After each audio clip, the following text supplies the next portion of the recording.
আজকে মরুভূমির এক রাখালকে আল্লাহ সুবহানাহু ওয়া তাআলা কোথায় নিয়ে গেছে? একজন অপরিচিত, অজানা, অচেনা মরুভূমির একজন ব্যক্তিকে আল্লাহ সুবহানাহু ওয়া তাআলা আজকে এমন জায়গায় নিয়ে গেছে যে তার হাতে রোমান এম্পায়ারের সবচেয়ে বড় তীর্থস্থল জেরুজালেম বিজয় হচ্ছে।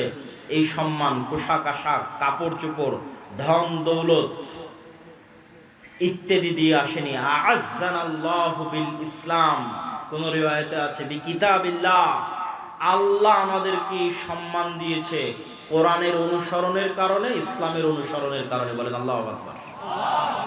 তাহলে মুসলমানেরা জেরুজালেম শক্তি দিয়ে, ক্ষমতা দিয়ে, বুদ্ধি দিয়ে, কৌশল দিয়ে জেরুজালেম বিজয় করেনি।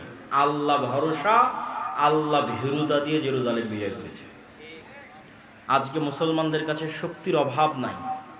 আজকে 57টা মুসলিম দেশের যা শক্তি, এই সকল শক্তি একত্রিত করলে আমার মনে হয় না উমাইয়া শাসন আমলে, আমার মনে হয় না আব্বাসীয় শাসন আমলে, আমার মনে হয় না খোলাফায়ে রাশিদিনের শাসন আমলে এর সিকিভাগ শক্তি মুসলমানদের ছিল। আজকে মুসলমানদের দুনিয়াবি যা শক্তি, তার সিকিভাগ শক্তি আমার মনে হয় না উমাইয়া, আব্বাসীয়, খোলাফায়ে রাশিদিনের শাসন আমলে ছিল, অথবা সুলতান সালাহুদ্দিন আইয়ুবীর হাতে ছিল। কিন্তু তাদের কাছে ছিল আল্লাহ ভরসা, আল্লাহ ভীতি, আল্লাহ ভীরুতা। আমাদের কাছে দুনিয়াবি সকল পথপন্থা আছে, কিন্তু ওই দুইটা জিনিস আমরা হারিয়ে ফেলেছি, আল্লাহ ভরসা এবং আল্লাহ ভীরুতা, তাকওয়া, পরহেজগারিতা এবং তাওয়াক্কুল আলাল্লাহ। সম্মানিত উপস্থিতি, মুসলমানদের আজকের এই অবস্থাকে আমি আমার বহু বক্তব্যে তুলনা করেছি যে আজকের মুসলমানেরা এই যুগের বানু ইসরাইল, এবং তুলনার মানদণ্ডটা কি সেটা দিয়ে এই বক্তব্যের শিক্ষার দিকে এগিয়ে যাচ্ছি। কিভাবে আমরা এই দাসত্ব এবং এই গোলামি থেকে মুক্তি পাবো সেটার দিকে এগিয়ে যাচ্ছি। তুলনার মানদণ্ড কোথায়? আল্লাহ সুবহানাহু ওয়া তাআলা কোরআন মাজিদে বলছেন, ওয়াইজ নাজ্জাইনাকুম মিন আলি ফিরআউন ইয়াসুমুনাকুম সুআল আযাব ইউযাববিহুনা আবনাআকুম ওয়া ইস্তাহইউনা নিসাআকুম। স্মরণ করো সেই দিনের কথা যেই দিন আমি আল্লাহ তোমাদেরকে ফেরাউনের কবল থেকে বাঁচিয়ে দিয়েছিলাম। কোন ফেরাউনের কবল থেকে বাঁচিয়ে দিয়েছিলাম? যে তোমাদের ছেলে সন্তানদের জবাই করত আর তোমাদের মেয়ে সন্তানদের জীবিত রাখত। তাহলে ওই যুগের বানু ইসরাইলদের উপর ফেরাউনের জুলুমের মাপকাঠি হচ্ছে ফেরাউন ওই যুগের বানু ইসরাইলদের ছেলে সন্তানদের জবাই করত, মেয়ে সন্তানদের বাঁচিয়ে রাখত। ঠিক কাছাকাছি ওই রকমই জুলুম আজকের যুগের ফেরাউনেরা আজকের যুগের মুসলমানদের উপর গাজাই করতেছে। কাছাকাছি ওই রকমের জুলুম, বরং তার চেয়ে ভয়ঙ্কর হতে পারে, তার চেয়ে ভয়াবহ হতে পারে।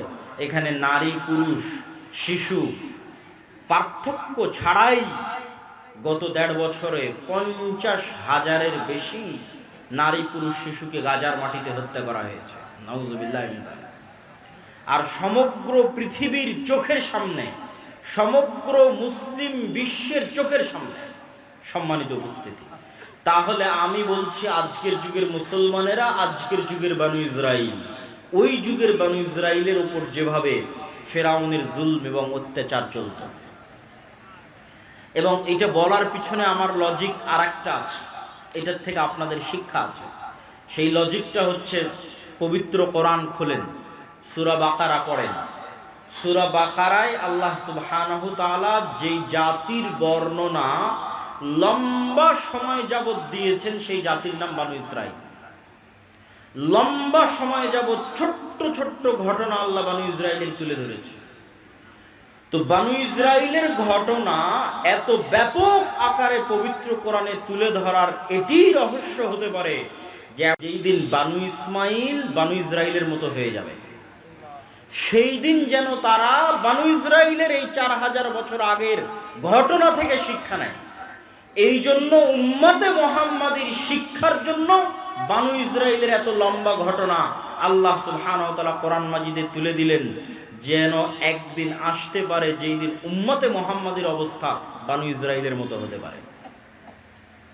2-1টা কথা কি বানু ইসরাইলের, তাহলে আপনি উম্মতে মুহাম্মাদীর সাথে মিলাতে পারবেন। বানু ইসরাইলের দুই একটা কথা হচ্ছে আল্লাহ সুবহানাহু ওয়া তাআলা কোরআনে সূরা বাকারায় যেভাবে তুলে ধরেছেন, আমি শুধু দুই একটা উদাহরণ দেব।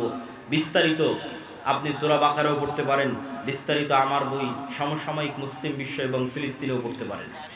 কি সেই ঘটনা? সেই ঘটনা হচ্ছে বানু ইসরাইলেরা চোখের সামনে দেখলো ফেরাউন ডুবে গেছে। চোখের সামনে নিজে চোখে দেখেছে ফেরাউনকে ডুবতে। কোন ফেরাউন? যে ফেরাউন তাদের ছেলে সন্তানদের জবাই করত, মেয়েদের বাঁচিয়ে রাখত। এই চোখের সামনে ফেরাউনকে ডুবতে দেখার পরও বানু ইসরাইল মূসা আলাইহিস সালাতু ওয়াস সালামকে বলছে, লান নুমিনা লাকা হাত্তা নারাল্লাহ জাহরা। মূসা, ততক্ষণ পর্যন্ত তোমার আল্লাহর উপর ঈমান আনয়ন করব না যতক্ষণ না স্বচক্ষে তোমার আল্লাহকে না দেখছি। নাউজুবিল্লাহি মিন যালিক। এরা স্বচক্ষে ফেরাউনকে ডুবতে দেখেছে। ফেরাউনকে স্বচক্ষে ডুবতে দেখার পর নবীকে বলছে, তোমার তাওরাত বিশ্বাস করি না, তোমার আল্লাহর কথা বিশ্বাস করি না স্বচক্ষে যতক্ষণ আল্লাহকে না দেখবে। লোহিত সাগর পার হয়ে আজকের যে বিশাল মরুভূমি আছে, সিনাই মরুভূমি, এই বিশাল সিনাই মরুভূমিতেই মূসা আলাইহিস সালাতু ওয়াস সালাম বানু ইসরাইলকে নিয়ে ঘুরপাক খাচ্ছেন। তো একদিকে লোহিত সাগরের লবণাক্ত পানি, আর মরুভূমিতে পানি আসবে কোথায় থেকে? ওয়াইজ ইসতাসকা মূসা লিকাওমিহি ফাকুল নাযরিব বিআসাকাল হাজার ফানফাজারাত মিনহু ইসনাতা আশারাতা আইনা।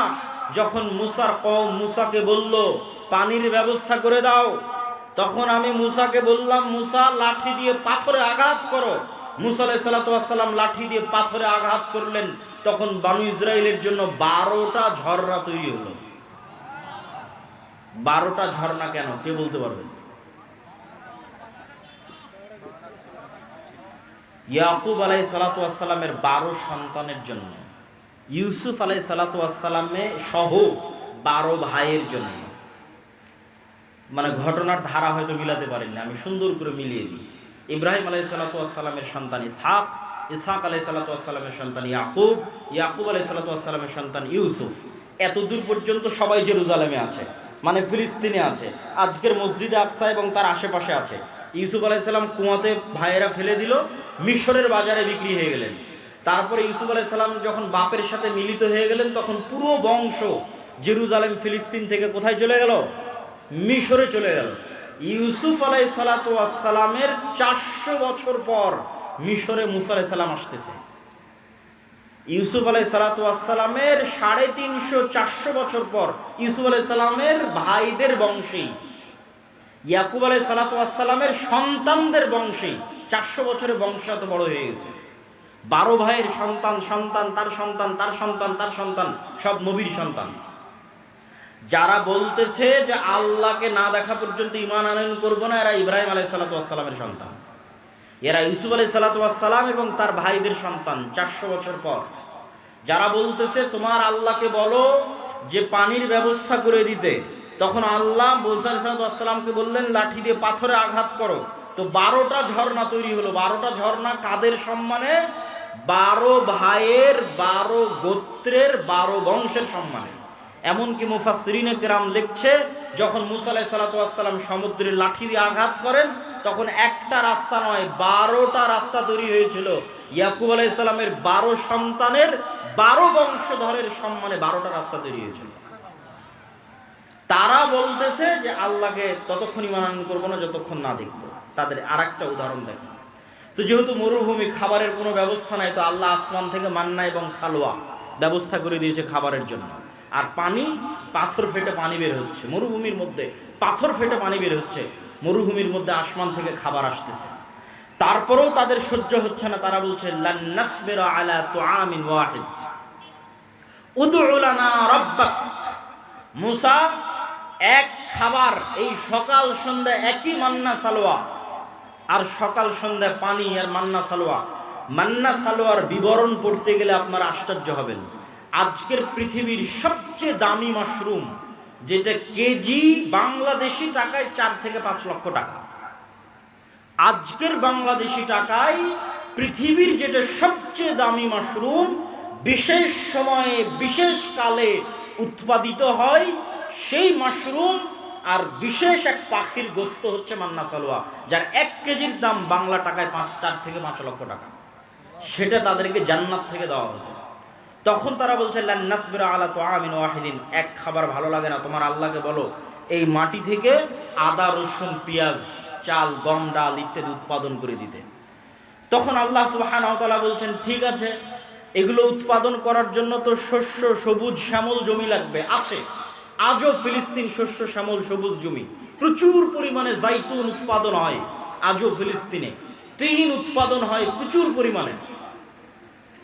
তো সেই জমি আল আরজুল মুকাদ্দাসা, পবিত্র ভূমি। কোন পবিত্র ভূমি? 400 বছর আগে এই পবিত্র ভূমিতে তোমাদের বাপদাদা ইয়াকুব ইসহাক ইব্রাহিম বসবাস করত। কিন্তু ইউসুফ আলাইহিস সালাতু ওয়াস সালামের কারণে তোমরা মিশরে চলে এসেছিলে, তার 400 বছর পর আজকে তোমরা এখানে। তো এই মাটি তোমাদের, তোমরা এখন সেই মাটি বিজয়ের জন্য যুদ্ধে অবতীর্ণ হও। তখন এরা সব নবীর সন্তান, তারা বলতেছে মুসা আলাইহিস সালাতু ওয়াস সালামকে, ইযহাব আনতা ওয়া রাব্বুকা ফাকাতিলা, মুসা তুমি আর তোমার আল্লাহ গিয়ে যুদ্ধ করো। নাউযুবিল্লাহ।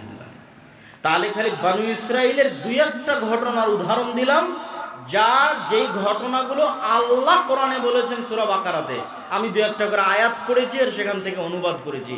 তাহলে এবার বলেন তো, নবীদের সন্তানেরা 400 বছরে এতটা সংকীর্ণ মনা, এতটা ন্যারো মাইন্ডেড, এতটা আত্মমর্যাদাহীন, এতটা আত্মসম্মানহীন, এতটা গোলামের স্বভাবে কিভাবে তাদের চরিত্র পরিবর্তন হয়ে গেল?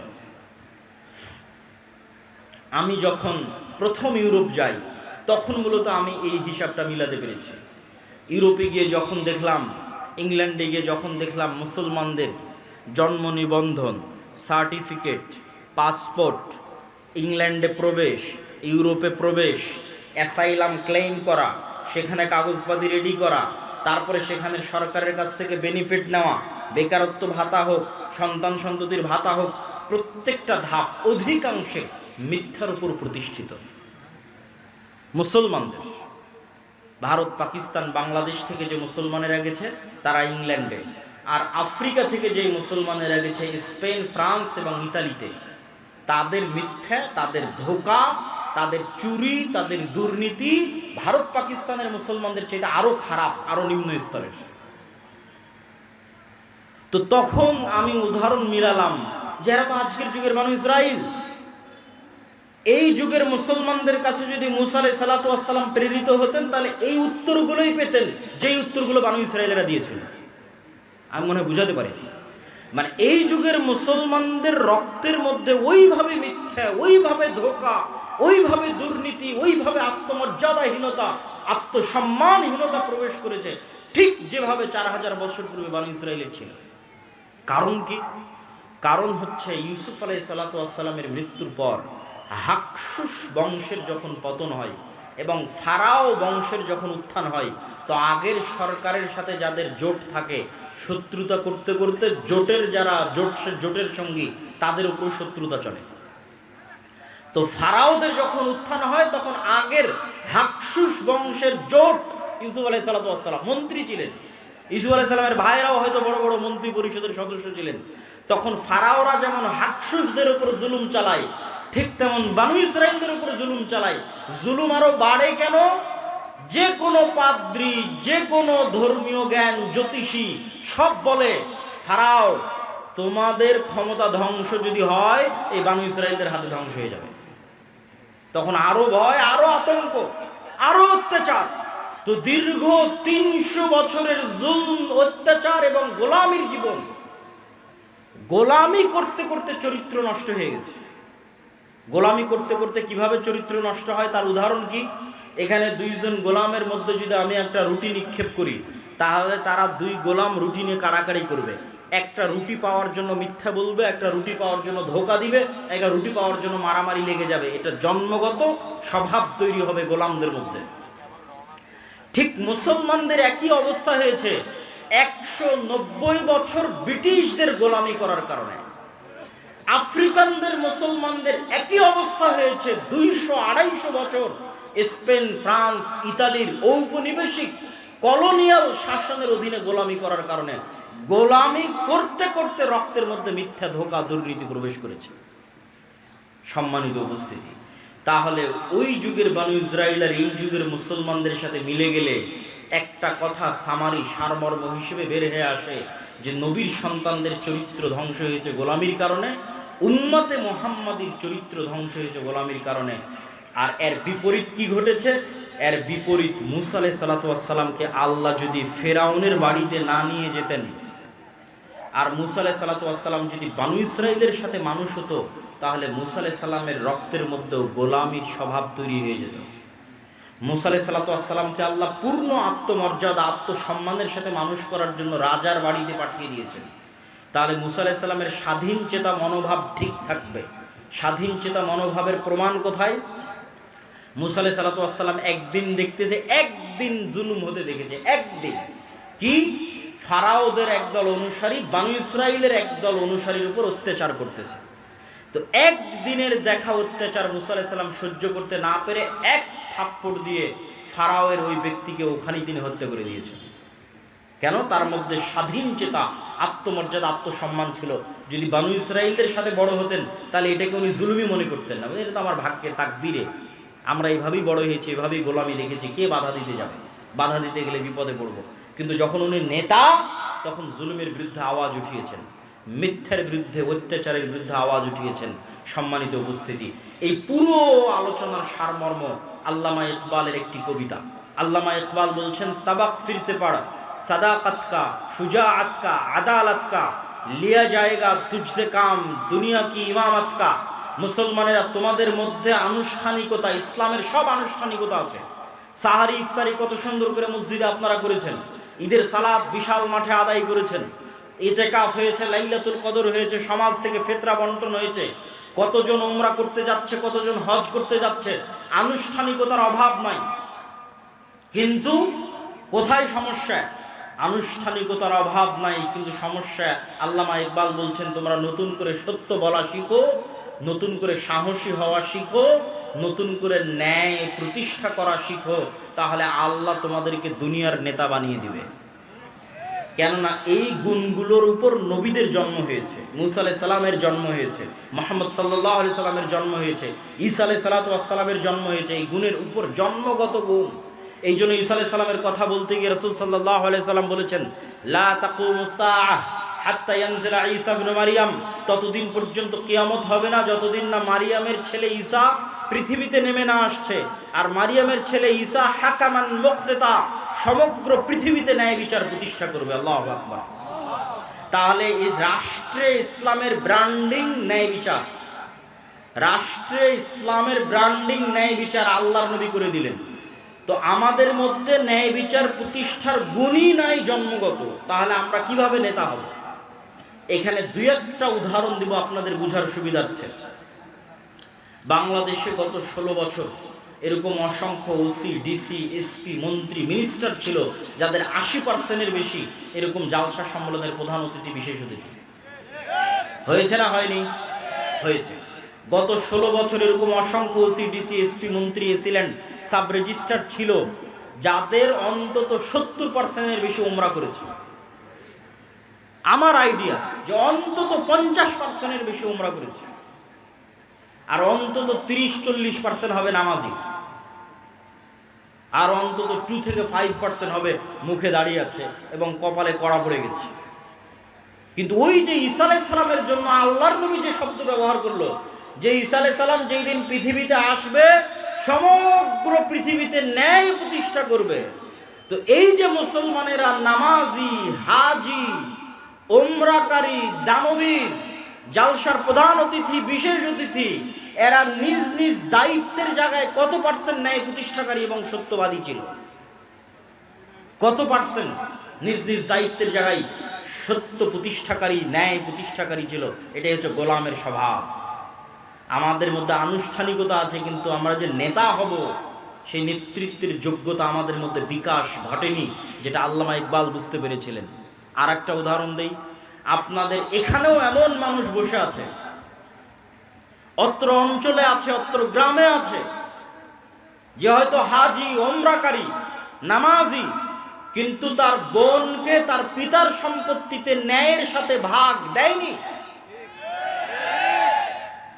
ন্যায়ের সাথে ভাগ দেওয়া মানে একদল আছে ভাগ থেকে বঞ্চিত করেছে, আর একদল আছে ভাগ দিয়েছে ন্যায়ের সাথে দেয়নি। যেটা বেশি দামি রাস্তার পাশে ফরওয়ার্ড জমি সেটা নিজে নিয়েছে, যেটা কম দামি কম আবাদ হয় পানিতে ডুবে থাকে সেটা বোনকে দিয়েছে। তাহলে যে ব্যক্তি তার পরিবারে ন্যায় প্রতিষ্ঠা করতে পারলো না, আল্লাহ কিভাবে তাকে রাষ্ট্রের ন্যায় প্রতিষ্ঠার যোগ্য মনে করবে? আমাকে উত্তর দেন। কেননা রাষ্ট্রে ইসলাম যাওয়া মানে ন্যায় বিচার প্রতিষ্ঠা হওয়া। দলিল ঈসা আলাইহিস সালাম সম্পর্কে আল্লাহর নবী যা বললেন এক বাক্যে ব্র্যান্ডিং করলেন। তাহলে রাষ্ট্রে ইসলাম মানে ন্যায় বিচার। তো মুসলমান লিল্লাহে তাকবীরে রাষ্ট্রে ইসলাম নিয়ে যাবে, তো সেই মুসলমান তো তার পরিবারে ন্যায় প্রতিষ্ঠা করতে পারেনি, তাহলে আল্লাহ কিভাবে ওই মুসলমানকে রাষ্ট্রে ন্যায় প্রতিষ্ঠার যোগ্য মনে করবেন? অসম্ভব। বরং ওই মুসলমানকে যদি রাষ্ট্রের দায়িত্ব দেওয়া হয়, গত 16 বছর যা দুর্নীতি হয়েছে ওই বেটা তার চেয়ে বেশি দুর্নীতি করবে। কেননা সে যদি তার বোনের সাথে দুর্নীতি করতে পারে, 16 কোটি মানুষের সাথে করতে পারে না? সম্মানিত উপস্থিতি, ঠিক আপনাদের অঞ্চলে আর একটা বড় অন্যায়, মানুষের সাথে অন্যায় প্রচলিত আছে, সেটা যে ডিমান্ডের ভিত্তিতে, যৌতুকের ভিত্তিতে বিবাহ। নামাজি, হাজি, ওমরাকারী, মাদ্রাসা মসজিদ কমিটির মেম্বার, কিন্তু ছেলেকে বিবাহ দেওয়ার ক্ষেত্রে ডিমান্ড এবং যৌতুকের অভাব নাই। তাহলে সে ওই মেয়ে এবং মেয়ের পরিবারের উপর ন্যায় প্রতিষ্ঠা করতে পারেনি। তো যে তার বৌমা এবং বৌমায়ের পরিবারের উপর ন্যায় প্রতিষ্ঠা করতে পারেনি, তাকে আল্লাহ রাষ্ট্রে ন্যায় প্রতিষ্ঠার যোগ্য মনে করবে? অসম্ভব, ইম্পসিবল। এটা গেল সাধারণ জনগণের কথা। আর প্রথমে গেল যারা রাষ্ট্রের বিভিন্ন দায়িত্বে আছে তাদের কথা। এবার আসেন আলেম ওলামাদের কথা। মসজিদ, মাদ্রাসা, ইসলামী দল, ইসলামী সংগঠন, সব জায়গায় ইসলামের বাহ্যিক আনুষ্ঠানিকতা বিরাজমান আছে। দাড়ি, টুপি, সালাত, সিয়াম, হজ, যাকাত সবকিছু আছে। কিন্তু আপনি আশ্চর্য হবেন যে ন্যায় কতটুকু আছে সেটা যদি খুঁজতে যান, পার্সেন্টেজে মিলবে না। দেখবেন যে ইসলামী দলের আমির তার ওই কর্মীকেই ছাঁটাই করে দিয়েছে যেই কর্মী বেশি পরিশ্রম করে, আর ওই কর্মীকে পদ দিয়ে দিয়েছে যে বেশি চামচামি করে। তার মানে সে তার দলে ন্যায় প্রতিষ্ঠা করতে পারে। এবং যেখানে যত মসজিদ, মাদ্রাসা, দলে গন্ডগোল আছে, আহলে হাদিস হোক, হানাফি হোক, মাযহাব মাসলাক নির্বিশেষে যেখানেই দেখবেন গন্ডগোল আছে, ওখানে যে বুঝবেন এখানে ন্যায় পরায়ণতার অভাব আছে। আলেম হতে পারে, হাজি হতে পারে, কিন্তু ন্যায় প্রতিষ্ঠা করতে পারেনি। হয় আমির না হয় কর্মী, দুই দলের যে কোনো এক দল ন্যায় প্রতিষ্ঠা করতে পারেনি। সম্মানিত উপস্থিতি, আর যতক্ষণ ন্যায় প্রতিষ্ঠাকারী, সত্য প্রতিষ্ঠাকারী না হবে, ততক্ষণ আল্লাহর দৃষ্টিতে নেতা হিসেবে যোগ্য বলে বিবেচিত হবে না।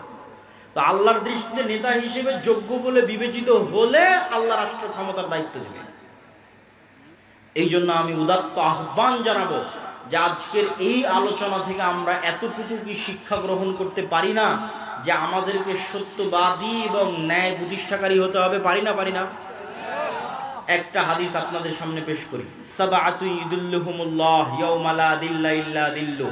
7 শ্রেণীর মানুষকে কিয়ামতের মাঠে আল্লাহ বিশেষ ছায়া দিবেন।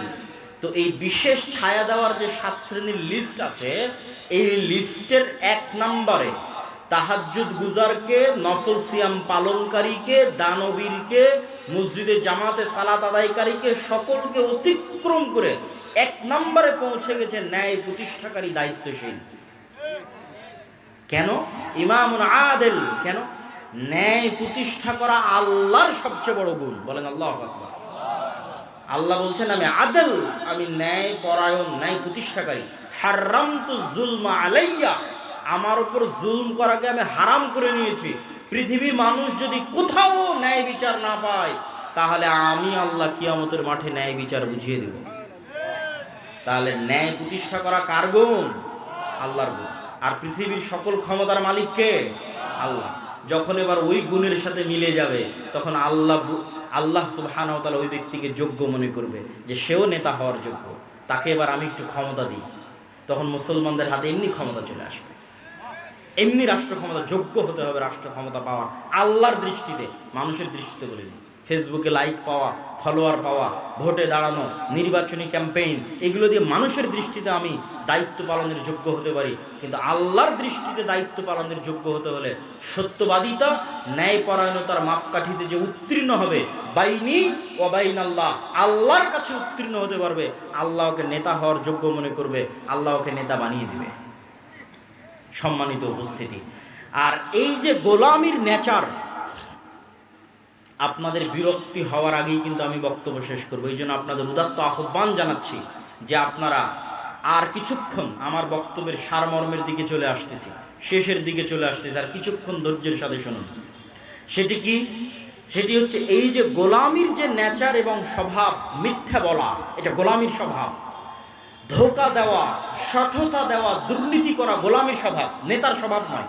তার একটা উদাহরণ, আবু সুফিয়ান কাফের মুশরিক, কিন্তু বাই বর্ন জন্মগত নেতা।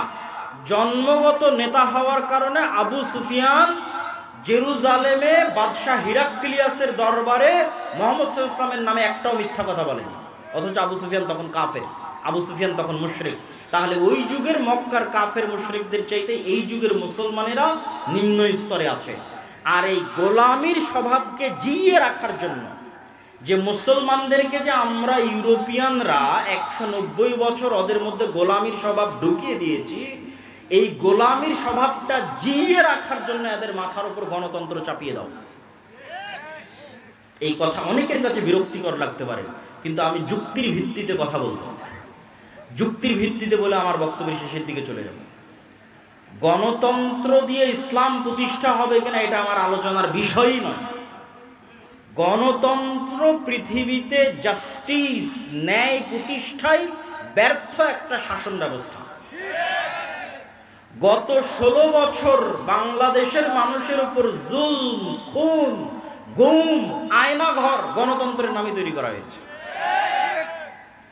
আবার এখন ইসলামের নেতা নির্বাচনের যে পদ্ধতি, যে পরামর্শের ভিত্তিতে যোগ্য মানুষকে দায়িত্ব দিয়ে দাও, তো পরামর্শের ভিত্তিতে যে সরকার তৈরি হয় সেই সরকারের ভালো মন্দ পড়ে, কিন্তু তাদেরকে যে নির্বাচন করা হয়েছে এর পদ্ধতিটা ইসলামী। তো যারা এই পদ্ধতির মাধ্যমে ক্ষমতায় আসলে দেখবেন তাদেরকেও সরিয়ে চোর, বাটপার, লুটেরাদের ক্ষমতায় বসানোর জন্য যে ট্রাম্প কার্ড ব্যবহার করা হবে সেটার নাম গণতন্ত্র। আর এই গণতন্ত্রের সবচেয়ে বড় কুফল মুসলমানেরা ভোগ করবে কি দিয়ে? সেটা হচ্ছে বিভেদ, হিংসা, বিদ্বেষ, মিথ্যা। গণতন্ত্রের মেকানিজমটাই এমন যে আপনি মিথ্যা না বললে এখানে টিকতে পারবেন না। তাহলে আপনার মধ্যে গোলামির স্বভাব জিইয়ে রাখার সবচেয়ে বড় মাধ্যম হচ্ছে পলিটিক্যালি আপনাকে গণতন্ত্রের কাছে বাউন্ড করে দেওয়া। দেন আপনি বাই ডিফল্ট মিথ্যা বলবেন, বাই ডিফল্ট দুর্নীতি করবেন, বাই ডিফল্ট ধোঁকা দিবেন। আপনার গোলামির নেচার চলতেই থাকবে, সত্যবাদিতা, ন্যায় পরায়ণতা বহু দূরের কথা। আর গণতন্ত্রের সবচেয়ে বড় ব্যর্থতা কি? গণতন্ত্র নিজে গণতন্ত্র প্রতিষ্ঠায় ব্যর্থ। কিভাবে গণতন্ত্র প্রতিষ্ঠায় ব্যর্থ কিভাবে? জনগণের শাসন মানে হচ্ছে গণতন্ত্র, কিন্তু এখানে জনগণের শাসন যে হয় না তার প্রমাণটা কোথায়? নির্ধারিত দল প্রার্থীকে মনোনয়ন দিবে, তো এমনও দল আছে যেই দলে টাকা দিয়ে প্রার্থীতা কিনে পাওয়া যাবে, আছে না নাই? আছে। টাকা দিয়ে প্রার্থী মনোনয়ন পত্র কিনে নিবে। তাহলে জনগণ যোগ্য প্রার্থী বাছাই করার আগেই প্রার্থী মনোনয়ন পত্র ম্যানিপুলেট হয়ে গেছে।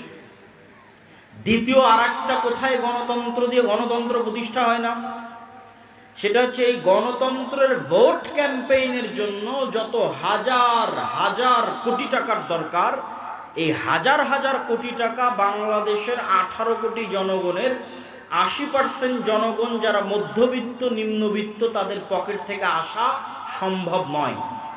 তাহলে হাজার হাজার কোটি টাকা দিবে কারা? এই দেশের শীর্ষস্থানীয় দুর্নীতিবাজ ব্যবসায়ীরা।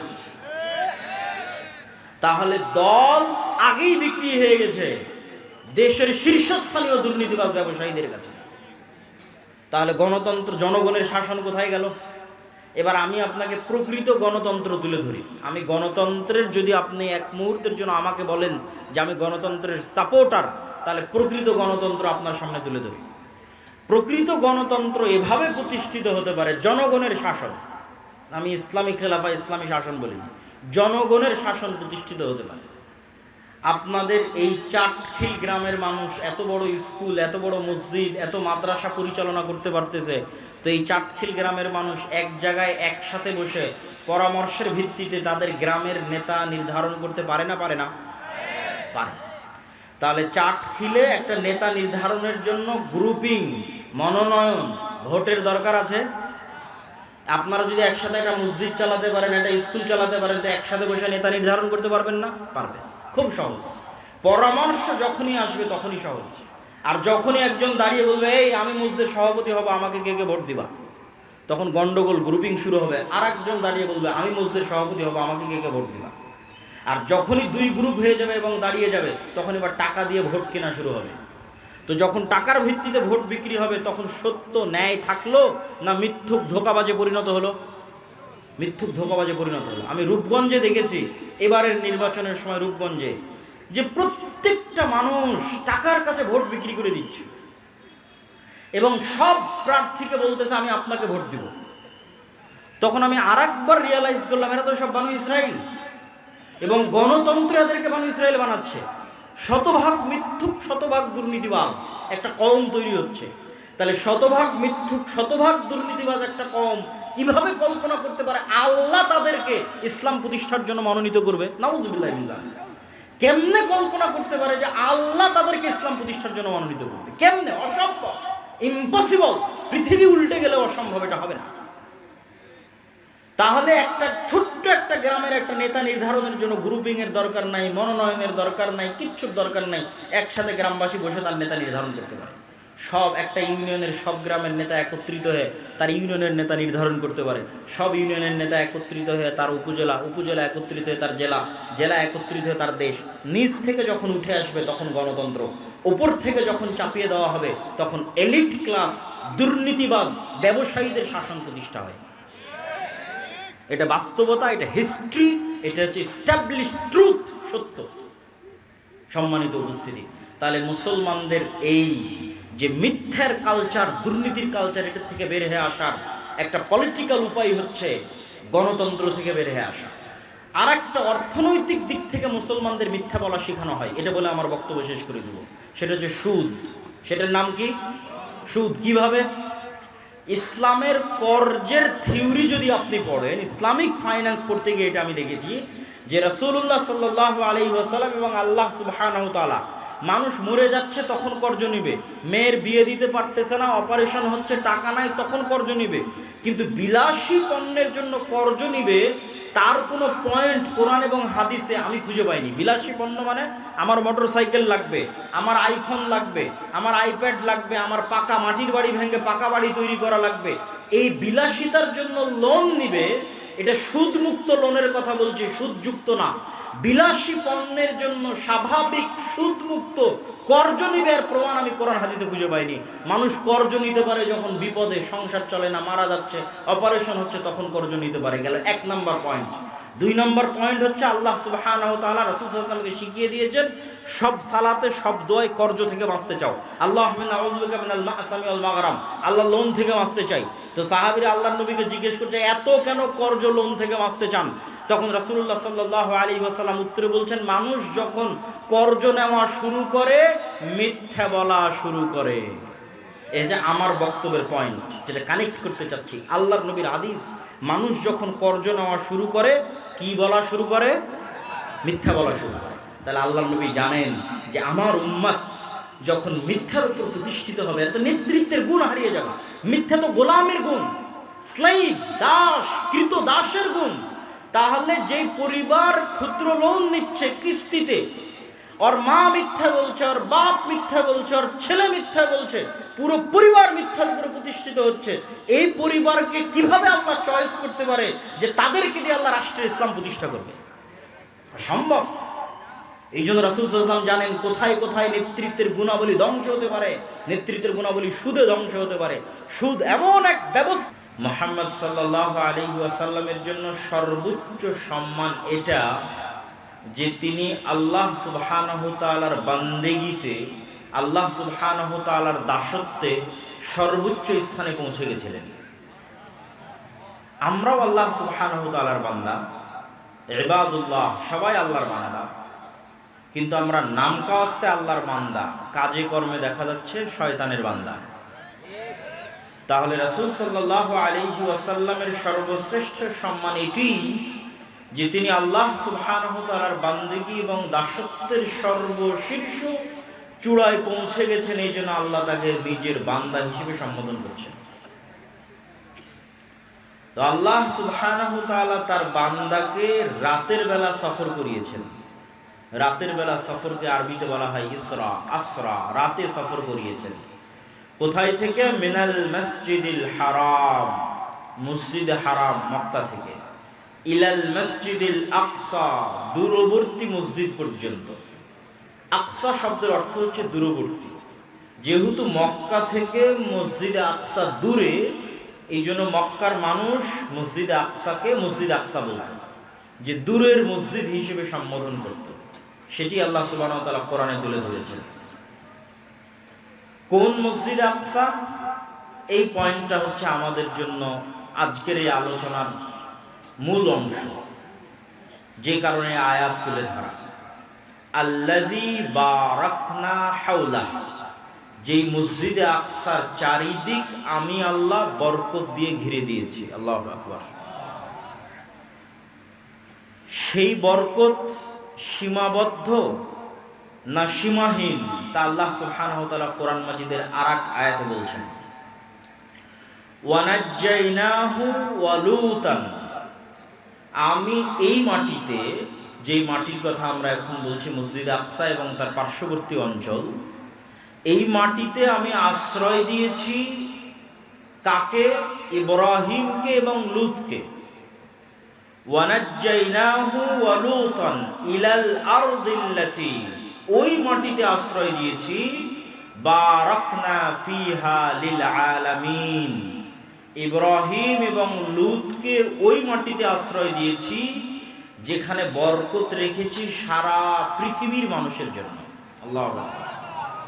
আল্লাহ সুবহানাহু ওয়া তাআলা কোরআনে বলছেন, আমি অনুবাদ করছি, বারাকনা ফিহা লিল আলামিন, যেই মাটিতে আমি আল্লাহ বরকত রেখেছি সীমাবদ্ধ নয়, শুধু ফিলিস্তিনবাসীর জন্য নয়, শুধু মসজিদ আকসা এবং তার পার্শ্ববর্তী মানুষদের জন্য, লিল আলামিন, সমগ্র পৃথিবীবাসীর জন্য বরকত রেখেছি। আর ইব্রাহিম এবং লূতকে কিভাবে আশ্রয় দিলেন? আলাইহিমা সালাতু ওয়াস সালাম। লূত আলাইহিস সালাতু ওয়াস সালামের ঘটনা তো আপনারা জানেন, যে মসজিদে আকসা বা জেরুজালেম থেকে দূরবর্তী কোনো অঞ্চলে লূত আলাইহিস সালাতু ওয়াস সালামের শহর ছিল। বর্তমান গবেষকদের দাবি অনুযায়ী জর্ডান বা জর্ডানের ডেড সি অঞ্চল, যেই শহরকে পাপাচারের কারণে আল্লাহ সুবহানাহু ওয়া তাআলা উল্টিয়ে দিয়েছিলেন। আলিয়াহা সাফিলাহা, যার উঁচু স্থান নিচু করে দিয়েছেন এবং নিচুটা উঁচু করে দিয়েছেন, উল্টিয়ে দিয়েছেন, এবং তাদের উপর বৃষ্টি বর্ষণ হয়েছে, আগুনের অগ্নি বৃষ্টি বর্ষণ হয়েছে।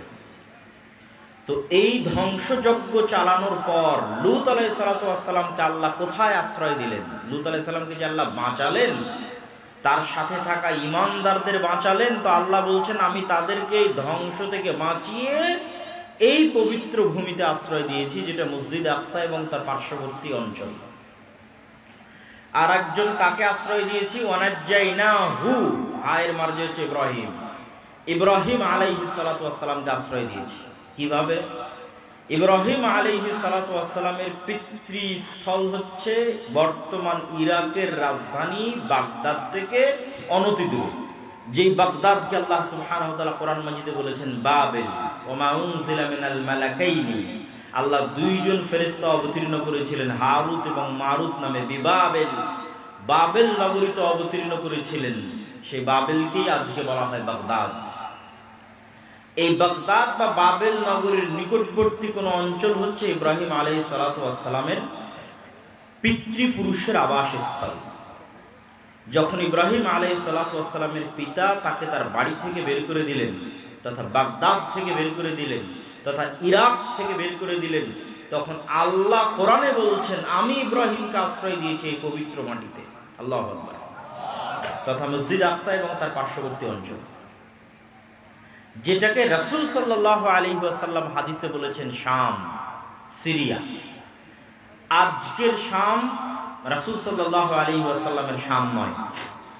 রাসূলুল্লাহ সাল্লাল্লাহু আলাইহি ওয়াসাল্লাম যতবার শাম বলবেন ততবার আজকের সিরিয়া, তার সাথে আজকের ফিলিস্তিন, আজকের লেবানন, আজকের জর্ডান, আজকের ইসরায়েল, এই 4-5টা সকল রাষ্ট্রগুলো রাসূল সাল্লাল্লাহু আলাইহি ওয়াসাল্লামের শামের অন্তর্ভুক্ত।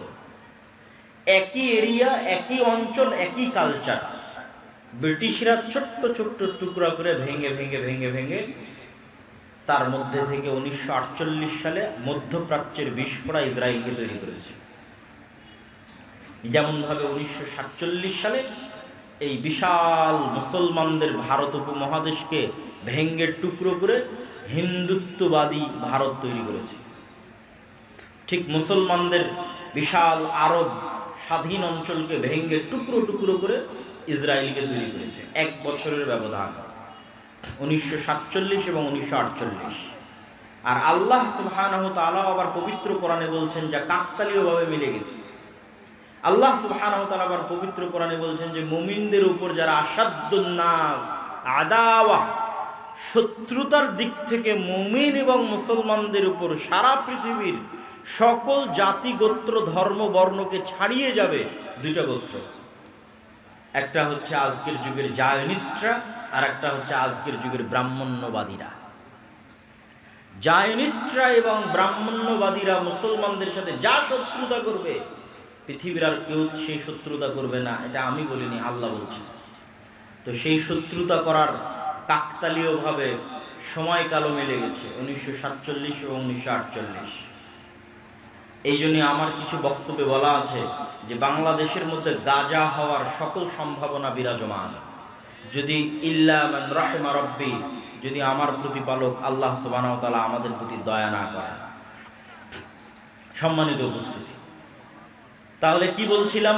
আলোচনা করছিলাম এই মাটির পবিত্রতা, এই মাটির মহত্ব সম্পর্কে।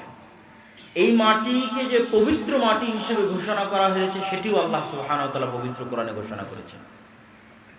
আল্লাহ সুবহানাহু ওয়া তাআলা যখন বনু ইসরাইলকে আদেশ দিচ্ছেন যে তোমরা বিজয়ের জন্য, যুদ্ধের জন্য এগিয়ে যাও, প্রবেশ করো এই শহরে, তখন আল্লাহ সুবহানাহু ওয়া তাআলা পবিত্র কোরআনে এই শহরকে সম্বোধন করেছেন উদখুলুল আরদাল মুকাদ্দাসা, তোমরা এই পবিত্র নগরীতে প্রবেশ করো, যেখান থেকে আমরা বলি বাইতুল মুকাদ্দাস।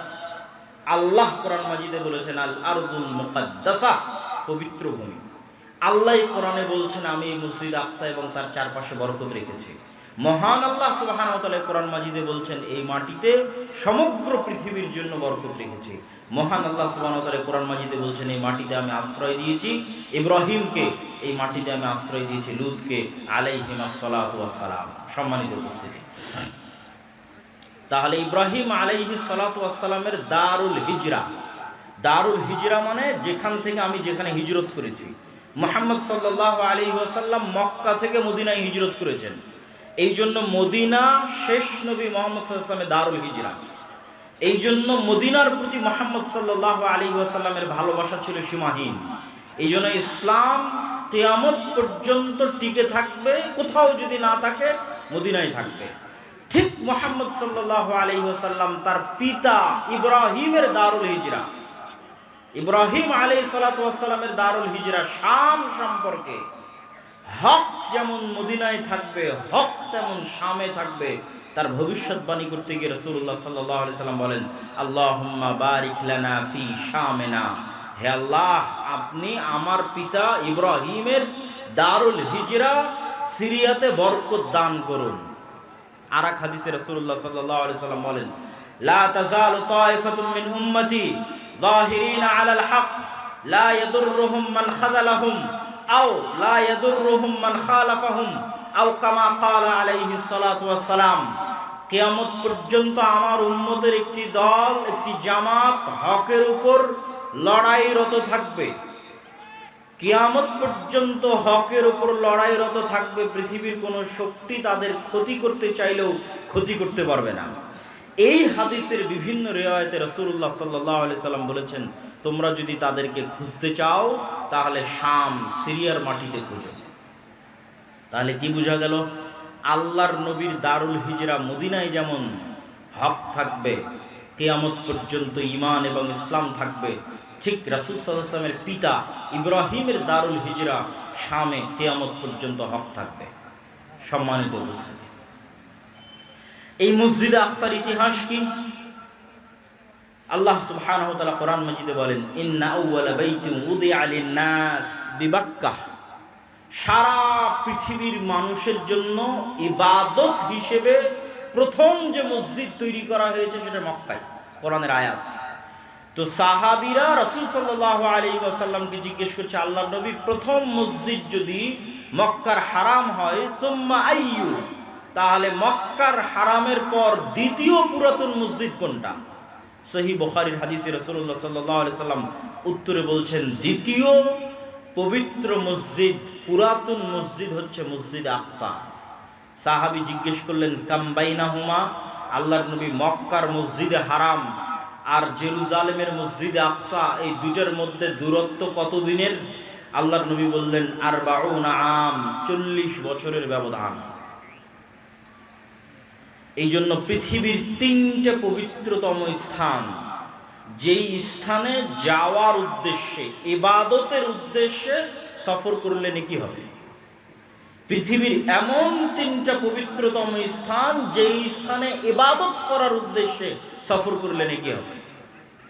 এই 3টে পবিত্রতম স্থানের একটা হচ্ছে মক্কার মসজিদে হারাম, একটা মদিনার মসজিদে নববী, আর একটা জেরুজালেমের মসজিদে আকসা। কিন্তু দুর্ভাগ্য আমাদের, হতভাগা আমাদের জেনারেশন, কেননা আমাদের পূর্বপুরুষরা এই সৌভাগ্যে মণ্ডিত ছিলেন যে তারা হজ সফরে গেলে একসাথে 3টা পবিত্র মসজিদেই সালাত আদায়ের সুযোগ পেতেন। আর দুর্ভাগ্য আমাদের যে আমরা 2টা মসজিদে সালাত আদায়ের সুযোগ পাই, আর একটা মসজিদ থেকে আল্লাহ আমাদের বঞ্চিত করে রেখেছেন আমাদের কর্মফলের কারণে। সম্মানিত উপস্থিতি, এই মসজিদ কেন্দ্রিক আর 2টা সংক্ষিপ্ত ইতিহাস বলে এই পরিস্থিতির কারণ কি এবং আমাদের শিক্ষা কি সেই দিকে এগিয়ে যাব। আর 2টা সংক্ষিপ্ত ইতিহাস কি? সুলাইমান এবং দাউদ আলাইহিস সালাতু ওয়াস সালাম সমগ্র পৃথিবীব্যাপী যে মহা রাজত্ব প্রতিষ্ঠা করেছিলেন, যেই রাজত্ব অতীতে কেউ কোনোদিন প্রতিষ্ঠা করেনি, ভবিষ্যতে কেউ কোনোদিন প্রতিষ্ঠা করবে না, সেই মহা রাজত্বের হেডকোয়ার্টার, সেই মহা রাজত্বের রাজধানী ছিল এই জেরুজালেম, এই মসজিদে আকসা। এবং আজকের মসজিদে আকসার যে গ্রাউন্ড, এই গ্রাউন্ড সুলাইমান আলাইহিস সালাতু ওয়াস সালামের তৈরি করা। যে উঁচু এরিয়াটা সরজমিন থেকে, যে উঁচু এরিয়ার মধ্যে খ্রিস্টানদের গির্জাও আছে, ইহুদিদের সিনাগগও আছে, মুসলমানদের কিবলি মসজিদও আছে। কিবলি মসজিদটাই মূলত মসজিদে আকসা হিসেবে গণ্য হয়। আর পুরো গ্রাউন্ডটা আল আরজুল মুকাদ্দাসা, পবিত্র ভূমি হিসেবে গণ্য হয়। কিন্তু পুরো মসজিদটাই মুসলমানেরা সালাত, পুরো এরিয়াটাই মুসলমানেরা সালাত হিসেবে ব্যবহার করে না অথবা করার সুযোগ পায় না। তৃতীয় কি ঘটনা এই মসজিদের সাথে সম্পৃক্ত আপনারা সবাই জানেন। একটা বললাম, দাউদ এবং সুলাইমান আলাইহিস সালাতু ওয়াস সালামের রাজত্বের রাজধানী, হেডকোয়ার্টার। তিনি জিনদের দিয়ে এই মসজিদ তৈরি করিয়েছেন। কোরআনে আল্লাহ সুবহানাহু ওয়া তাআলা বলছেন, সুলাইমান আলাইহিস সালাতু ওয়াস সালামের মৃত্যুবরণ অনেক দিন হয়ে গেছে, তারপরও জিনেরা বুঝতে পারেনি যে তিনি মারা গেছেন, কার্যক্রম চলতে থেকেছে। দ্বিতীয় ঘটনা হচ্ছে, বর্তমান বিশ্বের যেই ধর্মের অনুসারী সবচেয়ে বেশি, কাগজে কলমে, নামকা ওয়াস্তে, প্র্যাকটিক্যাল নয়, সেটা যে খ্রিস্টান ধর্ম। প্র্যাকটিক্যাল একজনও খুঁজে পাওয়া মুশকিল যে খ্রিস্টান, প্রকৃত খ্রিস্টান ধর্মের অনুসারী। প্র্যাকটিক্যাল একজনও খুঁজে পাওয়া যাবে না। কিন্তু নামকা ওয়াস্তে, কাগজে কলমে খ্রিস্টান ধর্মের পরিচয় দেয় এই দিক থেকে পৃথিবীর সর্ববৃহৎ ধর্ম। এই পৃথিবীর সর্ববৃহৎ ধর্মের যিনি নবী, ঈসা আলাইহিস সালাতু ওয়াস সালাম, বর্তমান পৃথিবী, ঈসা আলাইহিস সালাতু ওয়াস সালামের জন্ম জেরুজালেমে। এবং ঈসা আলাইহিস সালাতু ওয়াস সালামের মা মারিয়াম আলাইহাস সালাতু ওয়াস সালাম যেই মসজিদের খেদমত করতেন, সেই মসজিদ মসজিদ আকসা। আল্লাহু আকবার। এবং মারিয়াম আলাইহাস সালাতু ওয়াস সালাম যখন তার সন্তানকে প্রসব করছেন, নির্জন অঞ্চলে গিয়ে মসজিদে আকসা থেকে এবং পুনরায় যখন শহরে প্রবেশ করছেন এবং তার কোলে তার দুধের সন্তান, মানুষ তাকে জিজ্ঞেস করছে, মা কানা আবুকে ইমরাআ সাউইন ওয়া মা কানাত উম্মুকে বাগিয়া, তোমার পিতা তো খারাপ মানুষ ছিল না, তোমার মাও ব্যভিচারী ছিল না, তাহলে এই অবৈধ সন্তান কোথায় থেকে? নাউজুবিল্লাহ। তখন মারিয়াম আলাইহিস সালাতু ওয়াস সালাম ফাআশারাত ইলাইহি, বাচ্চার দিকে ইশারা দিচ্ছেন যে বাচ্চার সাথে কথা বলো। তখন তারা উত্তরে বলতেছে যে ওই ব্যক্তির সাথে কিভাবে কথা বলবো? মান কানা ফিল মাহদি সাবিয়া, যে এখন মায়ের কোলে দুধ পান করে, তার সাথে কথা বলার ঠাট্টা করা একই কথা। এই কথা বলাও শেষ হওয়া, ঈসা আলাইহিস সালাতু ওয়াস সালাম কোল থেকে বলে উঠছেন, ইন্নী আব্দুল্লাহ আতানিয়াল কিতাবা ওয়া জাআলানি নাবিয়্যা, আমি আল্লাহর বান্দা, আল্লাহ আমাকে কিতাব দিয়েছেন, আল্লাহ আমাকে নবী করেছেন। তো বললাম, খ্রিস্টানেরা একজনও প্র্যাকটিক্যাল খ্রিস্টান নয় কেন? যার নবী মুখ খুলেই বলছে আমি আল্লাহর বান্দা, তাকে তারা বানিয়ে দিয়েছে আল্লাহর সন্তান। নাউজুবিল্লাহ। ঈসা আলাইহিস সালাম মুখ খুলেই বলছেন ইন্নী আব্দুল্লাহ, আমি আল্লাহর বান্দা, তাকে বানিয়ে দেওয়া হয়েছে আল্লাহর সন্তান। তাহলে কিভাবে প্র্যাকটিক্যাল খ্রিস্টান হতে পারে? ঈসা আলাইহিস সালাম বলতে বলতে বলছেন, ওয়াউসানি বিসসালাতি ওয়াজ যাকাতি মা দুমতু হাইয়া, আমার আল্লাহ আমাকে আদেশ দিয়েছেন আমি যতদিন বেঁচে থাকবো, মা দুমতু হাইয়া, যতদিন বেঁচে থাকবো ততদিন যেন সালাত আর যাকাত আদায় করি। আল্লাহু আকবার। আমাদের নবীর কথা বলছি না, ঈসা আলাইহিস সালামকে আল্লাহ শুরুতেই মুখ দিয়ে যে কথা পবিত্র কোরআনে আল্লাহ উল্লেখ করছেন, তিনি উচ্চারণ করেছেন মায়ের কোলে ছোট বাচ্চা, তখনও দুইটা জিনিস ছুটে যায়নি, একটা সালাত আর একটা যাকাত। সম্মানিত উপস্থিতি, এখানে একটু ছোট্ট বিরতি দিয়ে একটু সাইড লাইনের দু একটা কথা বলে আবার ফিরে আসতেছি। এখানে আর একটা ছোট্ট জিনিস আমাদের শিখার আছে, সেটা কি জানেন? সেটা হচ্ছে আজকের ইউরোপ এবং আজকের আমেরিকা এখনো, অতীতে তো আরো বেশি ছিল এই রেসিজম, বর্ণবাদ, কালার, গায়ের রঙের উপর যে বর্ণবাদ প্রতিষ্ঠিত হয়েছে, যে রেসিজম প্রতিষ্ঠিত হয়েছে, এটা এখনো প্রকাশ্যে মাঝে মধ্যেও দেখা যায়, অন্তরে প্রায় সবাই লালন করে। যখন উঠা বসা করবেন, সাক্ষাৎ করবেন, কথা বলবেন, তখন সেটা বুঝতে পারবেন। আর অতীতে তো আরো বেশি ছিল, কালো, নিগ্রো, আফ্রিকানদের তারা গোলাম হিসেবে ব্যবহার করেছে, যুগের পর যুগ, কালের পর কাল, শুধু গায়ের চামড়া কালো হওয়ার কারণে। তো এখান থেকে শিক্ষণীয় কি? ঈসা আলাইহিস সালামের জন্ম ইউরোপে হচ্ছে না আমেরিকায় হচ্ছে? ঈসা আলাইহিস সালামের জন্ম ইউরোপের কোন রাষ্ট্রে হচ্ছে আর আমেরিকার কোন রাজ্যে হচ্ছে? ঈসা আলাইহিস সালামের জন্ম হচ্ছে আরব ভূমি ফিলিস্তিনের জেরুজালেম শহরে। তাহলে ঈসা আলাইহিস সালামের গায়ের রং ইউরোপিয়ান আমেরিকানদের মতো? কথা বলেন, ইউরোপিয়ান আমেরিকানদের মতো না। ঈসা আলাইহিস সালামের গায়ের রং মুহাম্মদ সাল্লাল্লাহু আলাইহি ওয়াসাল্লামের মতো, ইব্রাহিম আলাইহিস সালামের মতো, মেটে সাদা, শ্যামা সাদা, ধবধবে হলদে যে সাদা ইউরোপিয়ান এবং আমেরিকানদের গায়ের রং, যেটা নিয়ে তারা গর্ব করে, সেটা তাদের নবীরই গায়ের রং নয়। তারা যাকে নবী হিসেবে বিশ্বাস করে সেই নবীর গায়ের রং সেটা নয়। তাদের নবী একজন এশিয়ান, তাদের নবী একজন অ্যারাবিয়ান, তাদের নবী একজন সেমেটিক। সম্মানিত উপস্থিতি,